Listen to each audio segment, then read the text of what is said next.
Assalomu alaykum do'stlar. Siz Kinotimedasiz. Bugun e'tiboringizga 2007-yilda Will Smith ishtirokida suratga olingan fantastika va triller janridagi Men afsonaman nomli filmni taqdim etamiz. Qulayroq o'rnashib oling va biz boshladik.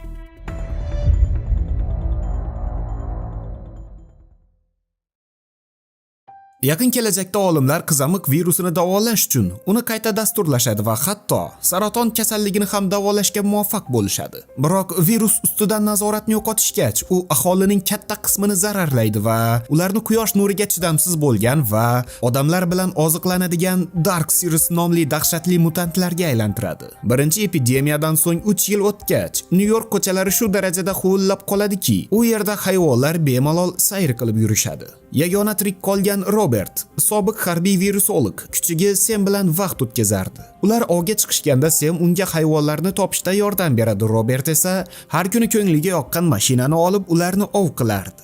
Robert doim qurollangan va ajoyib mergan edi. Ammo shu qatorda juda ko'ngilchang bo'lgan erkak, sherlar oilasi ham ov qilayotganligini ko'rgach, ularning o'ljani olib ketishlariga qo'yib beradi. U quyosh botmasdan oldin boshpanasiga ulgurish uchun soatiga doim budilnik qo'yib qo'yardi. Signal chalinishi bilan Robert epidemiya boshlanmasdan oldin ham yashab yurgan va tish tirnog'igacha himoya qilgan uyga keladi. Barcha deraza va eshiklarni butunlaycha yopib tashlagan Robert aqldan ozmaslik va o'zini avvalgi hayotida yashayotganday his qilish uchun eski yangiliklar yozib qo'yilgan video kasetalarni qo'yib, har kuni ularni takroran eshitib o'tirardi. Ora-orada musiqa eshitar, o'zi va kuchiga uchun ovqat qilish kabi kundalik ishlari bilan mashg'ul bo'lardi. Biroq u o'zini chalg'itishga qanchalik harakat qilmasin, tunchishi bilan aslida qanday dahshat ichida yashayotganligini his qilishga majbur bo'ladi. Vannada Sem bilan yashirinib olgan Robert tashqaridan kelayotgan dahshatli ovozlar og'ushida o'z oilasi haqida eslaydi. Epidemiya boshlanganida hukumat orolni izolyatsiya qilishga qaror qilgan. Ko'chalarda sarosima ko'tarilgan. Odamlar jonlarini saqlab qolishga harakat qilishayotgan edi. Oilasini olib ketishga kelgan Robert ularga qarindoshlarinikiga ketishlari kerakligini aytadi. Biroq qizi Zoe uning ular bilan ketmasligini bilgach, otasidan xafa bo'ladi. U shu yerda qolib virusni o'rganishi va dori o'ylab topishi lozim edi. Robert hali ham bu fikridan qaytmagandi. Har kuni tongi badan tarbiyadan so'ng tajriba o'tkazish uchun uyi yerto'lasiga tushadi. U kuchiga ham zararlanishi mumkinligi sababli uni u yerga kirgizmaydi, biroq unda immunitet borligi sabab Robertga baloyim urmaydi. Laboratoriyadagi virusga chalingan bir talay kalamushlarda Robert turli xil dorilarni sinab ko'radi. Ularning hech biri foyda bermasdi, biroq kunlardan birida u kalamushlardan biri o'ziga kelganligini ko'rib qoladi. Endi u sinovni keyingi bosqichga o'tishi mumkin edi, ammo buning uchun unga odam kerak edi. Bundan so'ng ikkovlon magazinga chiqishadi. Robert oddiy hayot ko'rinishini yaratish uchun u yerda bir talay manekenlarni qo'yib chiqqan edi. U ular bilan eski do'stlarday suhbatlashar va boshqa film olib ketishdan oldingi olganini berib ketardi. Bundan so'ng oziq o'rnida o'stiradigan o'simliklarni olish uchun parkka keladi. Ular oroldagi barcha uylar xaritasini tuzib chiqishgandi va har safar boshqa uyga kirishadi. Buning yordamida ular doim zaxira ovqatlarni topishardi, biroq ko'proq ovqat o'rniga epidemiyadan omon qolish uchun qo'llanilgan turli xil dorilarga duch kelishardi. Mashinasiga yoqilg'i quygan Robert har kungi so'nggi ishiga, ya'ni portga borib tirik qolganlarga xabar jo'natishga boradi. Xabar kelishini kutarkan, u qulagan samolyot tomiga chiqib, golf o'ynab vaqtichog'lik qiladi. Kutilmaganda Sem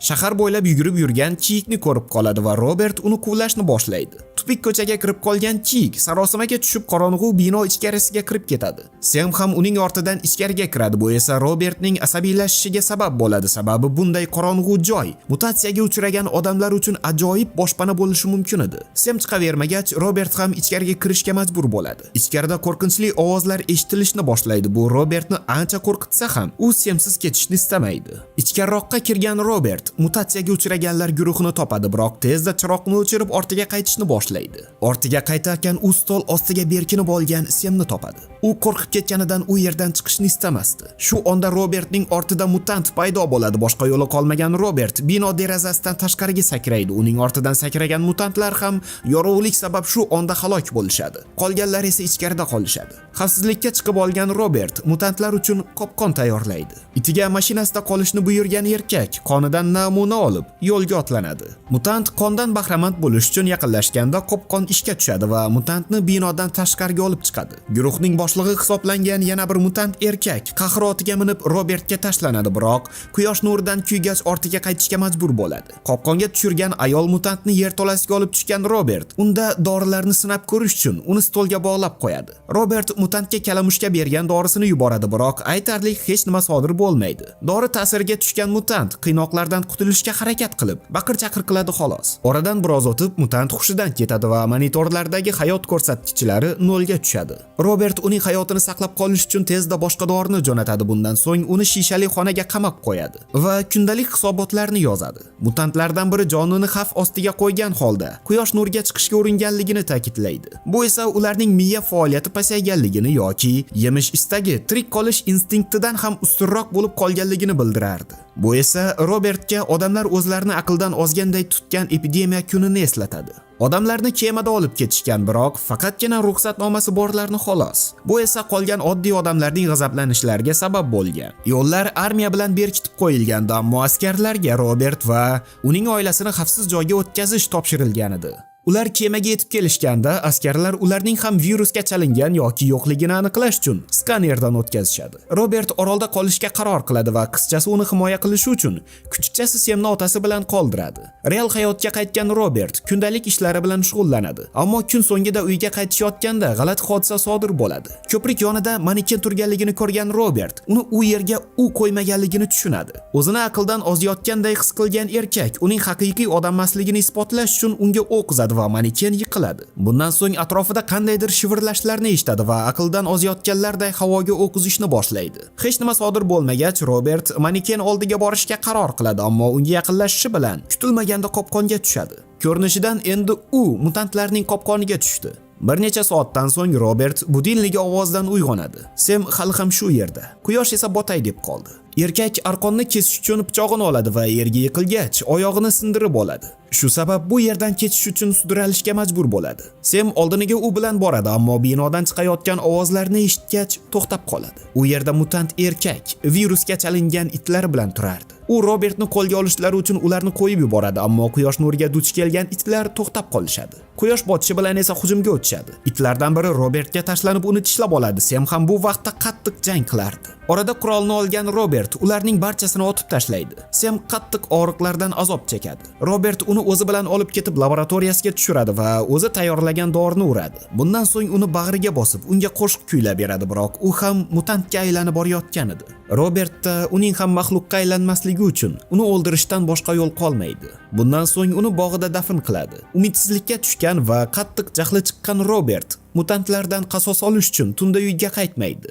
U mashinasida anchaginasini yanchib o'tadi, ammo qolganlari unga hujum qilishni uddalaydi va ustunlarga tirmashib, uni mashina ustiga ag'darishadi. Bundan so'ng mashinani ag'darib, boshliqlarni kutishadi. Boshliq mutant mashina ichiga kirib, endi uni o'ldirdim deganda, kutilmaganda porlagan ultrabinafsha nurlari ularning qochib ketishlariga sabab bo'ladi. Notanish uni qayerga olib borib qo'yishni so'raydi. Robert esa manzilni aytarkan, oldin mutantlar ularning izlariga tushmaganligiga ishonch hosil qilishini so'raydi. Shu kuni tunda uning tushiga oilasi kiradi. Vertolyot uchib ketganidan so'ng hukumat orolni izolyatsiya qilish uchun ko'priklarni portlatgan. Vertolyotlardan biri odamlar unga sakrab ilakishib olganliklari sabab boshqaruvni yo'qotadi va Robertning oilasi o'tirgan vertolyotga borib urilib, ularni halok qiladi. Ertasi kuni tongda Robert televizor ovozidan uyg'onadi va oyog'idagi yarasi tikib qo'yilganligini ko'radi. Biroq har ehtimolga qarshi to'pponchasini olib oshxonaga yo'l oladi va bir onga u yerda oilasi o'tirganligini ko'radi. Aslida bular Anna va uning o'g'li Nitlar edi. Aynan ular uni kecha qutqarib qolishgandi. Anna nonushta tayyorlagan edi. Shu sabab qurolni bir chekkaga qo'ygan Robert ayolning hikoyasini tinglashni boshlaydi. Ular Merindadan kelishgan va Robertning xabarlarini eshitgach, shu yerda qolishga qaror qilishgan. Ular Vermontga yo'l olishgandi. Sababi u yerdagi tog'da tirik qolganlar guruhi yashamoqda edi. Ammo Robert bunga ishonishdan bosh tortib, ularning hammasi o'lganliklarini ta'kidlaydi. Aqldan ozayotganligini tushungan erkak yuqoriga ko'tarilib, yolg'iz qolishga qaror qiladi. Tinchlanib olgach, qolganlar oldiga tushadi va ularga yomonlik istamasligini bildiradi. Bundan so'ng Annaga uni qutqarganligi uchun minnatdorchilik bildiradi. Anna qizil Xoch hamjamiyatiga tegishli kemada bo'lganligini, ammo bu kemalar doimiy suzishga mo'ljallanmaganligini aytadi. Kema portga kelib, odamlar zaxira oziq-ovqatini to'plash uchun qirg'oqqa tushishadi va kimdir Annaning guruhi kelgan qayiqni o'g'irlab ketadi. U hali ham Vermontga ketish fikridan qaytmagandi. Ammo Robert ular bilan ketishdan bosh tortadi va shu yerda qolib dori ustida ishlashga qaror qiladi. Bundan so'ng bolachani basseynda cho'miltirgani olib borishadi va Niti suvning sovuqligidan shikoyat qilgach, Robertda g'oya paydo bo'ladi. Ular uyga qaytishgach, mutant ayolni muz ustiga otqizishadi va uning tana haroratini tushirish orqali dorining yaxshiroq ta'sir qilishiga umid qilishadi. Laboratoriyani ko'zdan kechirgan Anna devordagi mutant suratlarni ko'radi va Robertning o'z dorilarini anchagina odamlarda sinab ko'rganligini, biroq ularning hech biri foyda bermaganligini tushunadi. Tun tushgach, Robert barcha eshik va derazalarni yopib chiqadi. Anna esa uni ular bilan ketishga yana ko'ndirmoqchi bo'ladi. Robert ayoldan nega tirik qolganlar borligiga bunchalik ishonayotganligini so'raydi. Anna esa buni his qilayotganligini aytgach, Robert ortiq chidab tura olmaydi va odamlarning yarmidan ko'pi qirilib ketgan tirik qolganlari esa maxluqqa aylanganliklarini aytib, ko'r-ko'rona yo'lga chiqmasligini ta'kidlaydi. Kutilmaganda tashqaridan qandaydir ovoz keladi. Tashqariga qaragan Robert uning qonli izidan kelgan mutantlar shu yerda ekanliklarini ko'radi. Qopqon sifatida o'rnatgan bombalarni portlatgan Robert birinchi guruh mutantlarni yo'q qiladi. Bundan so'ng Annani topish uchun tepaga ko'tariladi. Biroq unga kutilmaganda mutant tashlanadi. Robert bir amallab qurolni qo'liga olib, undan o'q uzadi, ammo mutant o'qdan qochib boshqa xonada yashirinadi. Bundan so'ng Anna va uning o'g'lini jihozlar ostida yashirinib o'tirishgan holda topadi. Mutant esa shu xonaning shiftini buzish bilan band edi. Mutant unga endi tashlanganda Robert unga yana o'q uzadi. Kutilmaganda tashqaridan yana ovozlar eshitiladi va Robert bosh alfa mutantning yanada ko'proq maxluqlar bilan qaytib kelganligini ko'radi va uchovlon yashirinish uchun laboratoriyaga tushishadi. Pastga tushgach, tajriba qilinayotgan mutant ayolning ahvoli ancha yaxshilanib qolganligini ko'rishadi. Bu esa dorining yordam berganligini bildirardi. Biroq ular endi nima qilishni hal qilishlaridan oldin mutantlar ham laboratoriyaga yetib kelishadi va Robert zirhli shisha eshiklar ichkarisida qamalib oladi. U maxluqlarga ularni qutqarishi mumkinligini tushuntirishga harakat qiladi, ammo mutantlar unga quloq solishni istashmaydi. Alfa mutant shishaga kapalakni eslatuvchi suratni chizadi va mutant ayolga qaragan Robert unda kapalak tatusi borligini ko'radi. Buni ko'rgan Robert mutantlarda ham hissiyotlar borligini va ular bu yerga ularni o'ldirish uchun emas, aksincha do'stlarni qutqarish uchun kelganliklarini tushunadi. Qurolni tushirgan Robert Annaning qarshiliklariga qaramasdan ayolni xonadan olib chiqadi. Mutantlar qahr bilan unga o'kirib turisharkan, Robert ularga e'tibor qilmasdan ayolni o'ziga keltiruvchi ukol qiladi. Alfa mutant tezda juftiga yaqinlashadi va nihoyat birga bo'lganliklarini nishonlab, ayolni olib ketishga qaror qiladi. Robert undan uzr so'raydi, ammo javobiga faqat o'kirish oladi. Bu orol endilikda mutantlarga tegishli ekanligini tushungan Robert Anna bilan birga ketishga qaror qiladi va ertasi kuni tong otishi bilan Vermontga yo'l olishadi. Tamom. Do'stlar, tomosha qilganingiz uchun rahmat. Film haqidagi fikringizni kommentariyada yozib qoldiring. Videoga like bosishni va kanalga obuna bo'lishni unutmang. Keyingi sahnalarda uchrashguncha, xayr.